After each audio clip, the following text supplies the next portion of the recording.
Alhamdulillah wassalatu wassalamu ala rasulillah wa ala alihi wasallam. Sesi ke-12 terakhir. Maksiat dan mendengarkan musik saat puasa.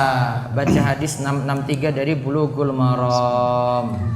Dari Abu Hurairah radhiyallahu anhu, ia berkata bahwa Rasulullah shallallahu alaihi wasallam bersabda, barang siapa tidak meninggalkan perkataan haram, juga melakukan maksiat dan melakukan perkara bodoh, maka Allah tidak lagi peduli pada makan dan minum yang ia tinggalkan.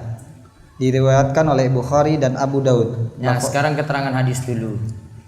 Ini yang penting. Tadi ada kalimatnya gini. Malam yada qaula zur wal amala bihi wal jahla falaysa ilaihi hajatun fi ayyada atau amahu wa syarabahu.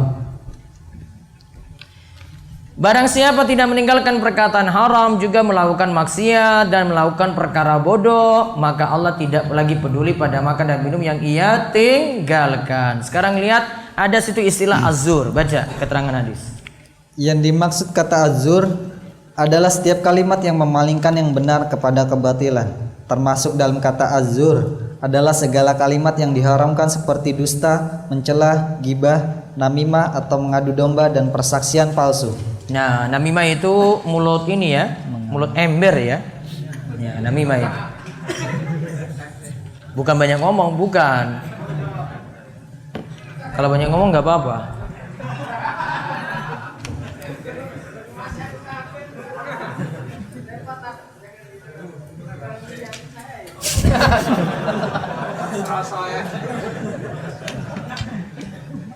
Saya nggak mau lihat di luar.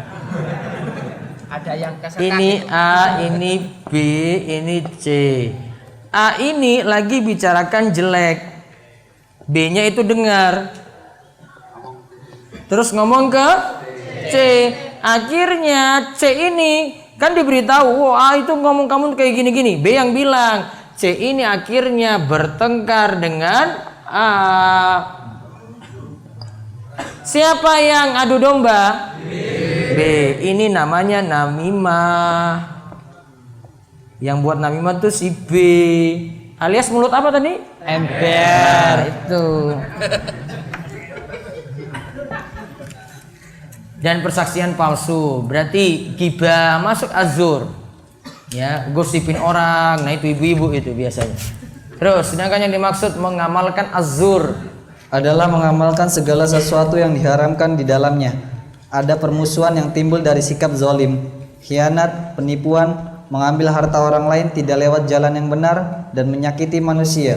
Termasuk pula dalam hal ini yaitu melihat dan mendengarkan sesuatu yang haram, seperti mendengarkan musik dan alat musik. Nah, tadi segala sesuatu yang diharamkan dalamnya ada permusuhan. Nah, terus mengambil harta, ada zalim, khianat, penipuan. Termasuk pula dalam hal ini mengamalkan azur adalah mendengar sesuatu yang haram, seperti mendengarkan apa? Musik dan alat musik. Apalagi yang didengar itu penyanyi perempuan, campur sari ke. Ada juga apa? Gambus ya? Ada toh? Mas? Ada. Ayu toh yang nyanyi. Apa itu yang dinus salam atau apa itu yang dulu kalian? Ya, boleh. Terus al-jahl adalah perbuatan bodoh yang merupakan lawan dari ar-ruj, benar dalam perkataan dan amalan. Nah, berarti al-jahl itu bodoh, lawannya itu ar-rusdu, benar dalam perkataan dan amalan. Nah, ini semua namanya maksiat. Azur, mengamalkan azur, al-jahl.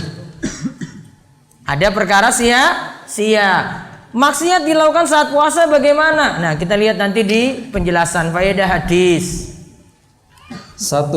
Hadis di atas menunjukkan hendaknya seorang yang berpuasa menjaga diri dari hal-hal yang memengaruhi dan mengurangi pahala puasa. Memengaruhi, KPTS tau, luluh. Bukan mempengaruhi, memengaruhi. Menunjukkan hendaknya seorang yang berpuasa menjaga diri dari hal yang memengaruhi dan mengurangi pahala puasa. Ya. Jadi dia tinggalkan yang merusak puasanya. Terus yang kedua, Hendaklah yang berpuasa menghiasi diri dengan akhlak mulia dan menjauhkan diri dari berbagai kejelekan yang mencakup perkataan kotor, melakukan keharaman dan perkara bodoh atau sia-sia. nah perkataan kotor ditinggalkan, cacian ditinggalkan, melakukan keharaman juga ditinggalkan. Terus yang ketiga, Walaupun maksiat dilarang setiap waktu, bukan hanya di bulan Ramadan, namun sangat jelek jika dikerjakan saat puasa. nah saat puasa dikerjakan lebih jelek lagi, padahal maksiat dilarang setiap waktu. Terus yang keempat, Jika seseorang bermaksiat saat puasa, maka pahala puasanya berkurang, tidak mendapatkan pahala yang sempurna. jika seorang bermaksiat saat puasa maka pahala puasanya berkurang. Nah itu garis bawahi, pahala puasanya berkurang, tidak mendapatkan pahala yang sempurna, bahkan bisa jadi tidak dapat pahala sama sekali.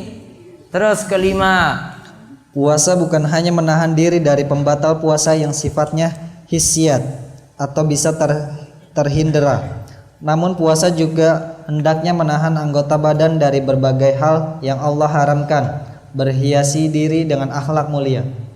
nah berhias diri dengan akhlak yang mulia. Jadi bukan hanya tinggalkan hal-hal yang nampak saja, namun yang tidak nampak seperti maksiat, artinya ada situ perkara batin ya, tetap ditinggalkan kalau itu merusak pahala puasa. Terus yang keenam, Puasa adalah madrasah tarbawiyah yang mengajarkan untuk bersikap lemah lembut, sabar dan jujur serta akhlak yang mulia. nah diajarkan lemah lembut, sabar, jujur serta akhlak yang mulia. 7, Termasuk yang ditinggalkan saat puasa adalah meninggalkan musik, karena termasuk dalam mengamalkan perbuatan azur sebagaimana dijelaskan di atas. tinggalkan musik dan juga alat musik. Apa alat musik itu?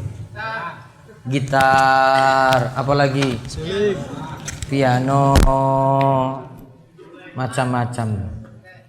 Jika tidak ada lagi di atasnya dari puasa Daud, 1 hari berpuasa, 1 hari kemudian tidak, bagaimana dengan puasa mutlak dalam 1 bulan? Boleh kalau di bulan tertentu seperti bulan Sya'ban, karena Nabi SAW puasanya banyak di bulan Sya'ban.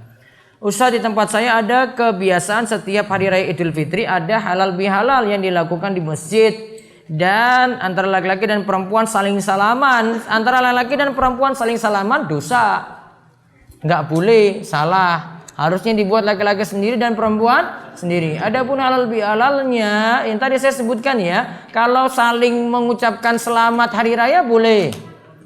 Ya, namun baiknya untuk Idul Fitri tidak dihususkan untuk maaf-maafan. Jadikan bentuknya saling mengucapkan hari raya.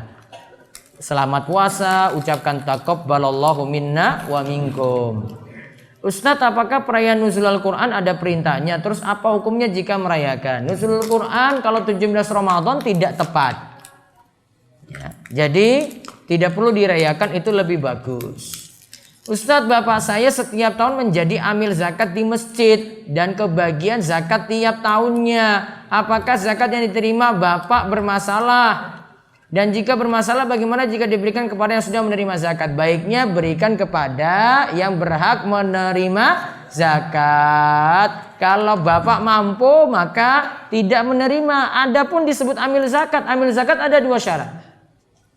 Pertama, bekerja untuk ngurus zakat. Yang kedua, ditunjuk oleh pemerintah atau penguasa. Jadi itu lembaga resmi, ditunjuk langsung dari atas, sehingga bisa menarik dengan paksa pada orang-orang yang kena kewajiban zakat.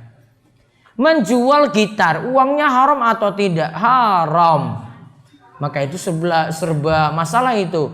Mau dipakai masalah, dijual masalah. Amannya apa berarti? Apa? Manggang itu, ayam di situ aja di atas gitar itu pas di lubangnya itu. Bagi saya adalah saya itu istri durhaka kepada suami. Suami saya sudah tahu kejelekan saya di masa lampau, dan saya juga sering membangkang suami. Saya dulu suka dan sering berzina. Apa yang harus saya lakukan, Ustadz? Saya tobat dengan dosa-dosa saya. Saya juga malu dengan suami yang menerima saya apa adanya. Alhamdulillah suaminya mesti mau ya ini. Luar biasa suaminya ini. Sekarang istrinya tobat, ngaji yang benar, terus ikuti amalan-amalan kebaikan, biar amalan kejelekan bisa dihapus, dan tobat dengan taubatan nasuha. Bagaimana jika ada orang berpuasa namun tidak melaksanakan sholat? Nah, tak singgung ulang-ulang. Wong ninggalkan satu sholat saja amalan satu hari itu masalah. Man taraka sholatal asri faqad habita amalu. Siapa yang tinggalkan sholat asar maka amalannya jadi terhapus. Apalagi tidak sholat banyak saat puasa, amalannya sia-sia. Yang jelas amalan puasanya tidak diterima kalau sholat tidak dikerjakan. Jadi puasa tidak sholat, puasanya nggak diterima. Gitu aja jawabannya. Kalau jamaahnya protes biarin. Pokoknya kalau mau solusinya gimana kalau gitu? Puasa ya kerjakan sholat. Bagaimana hukumnya bila harta riba diberikan untuk nafkah istri dan anaknya? Dirinci. Yang pertama, kalau istri dan anak bisa kerja, cari penghasilan yang lain. Istri dan anak cari penghasilan yang lain. Tidak bergantung pada nafkah suami. Namun kalau yang kerja cuma suami saja, maka suami yang kena dosa. Istri dan anak-anak cuma berhak dapat nafkah tadi. Bolehkah membangunkan sahur dengan mengumandangkan azan pertama? Boleh, dan itu ada tuntunan. Batalkah puasanya orang yang merokok di siang hari? Batal.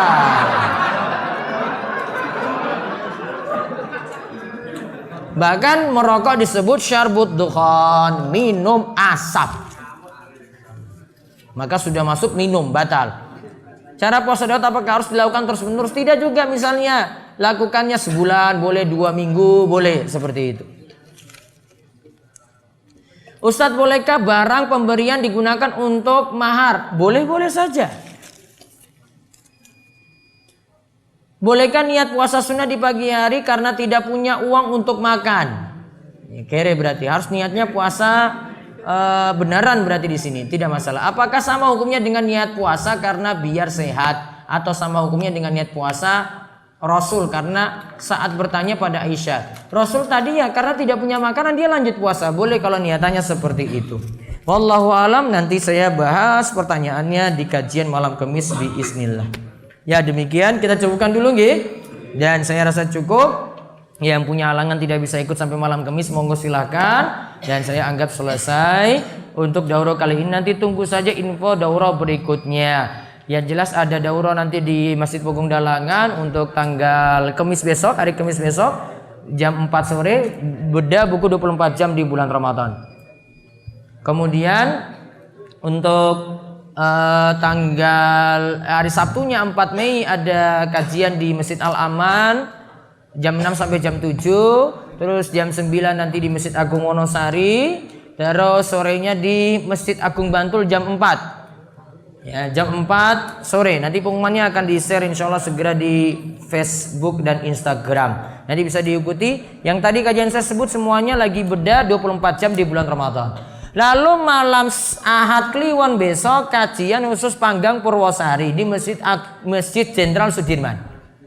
Ba'da Ngisa ya sampai jam 9.